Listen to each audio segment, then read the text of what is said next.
यहोवा के दाहिने हाथ में दीर्घ आयु और बाहिने हाथ में धन और महिमा है। अगर एक विश्वासी इसे पढ़े जो गरीब है, जो गरीबी के श्राप से निकल रहा है, भाई साहब आप परमेश्वर के नाक में दम कर दोगे इस वचन से।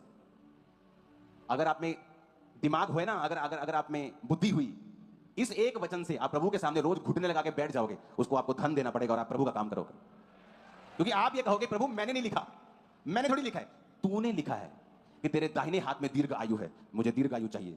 तेरे बाहिने हाथ में धन है और महिमा है, मुझे दोनों चीजें चाहिए। तू मेरा परमेश्वर, तू मेरा बाप है, तेरे हाथ में सारा कुछ है। तू अपने बेटे से कैसे छुपा सकता है? तू अपने बेटे से ये तीन चीजें कैसे रख सकता है? तू कैसे हो सकता है कि तू तीन चीजें मेरे जीवन में ना हो?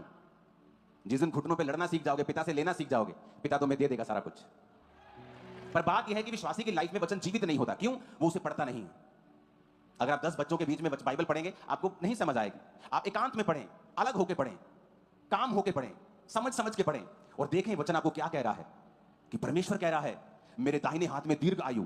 आप अपनी बीमारी को हील कर सकते हो कि प्रभु तेरे वचन में लिखा तेरे दाहिने हाथ में दीर्घ आयु है।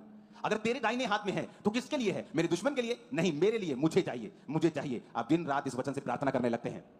जब दिन रात वचन से प्रार्थना करने लगते हैं तो परमेश्वर का वचन खुद कहता है कि अगर तू दिन और रात मेरे नाम की दुहाई देगा तो मेरा पिता तुम्हारा न्याय जल्दी चुकाने के लिए आएगा और देर ना करेगा।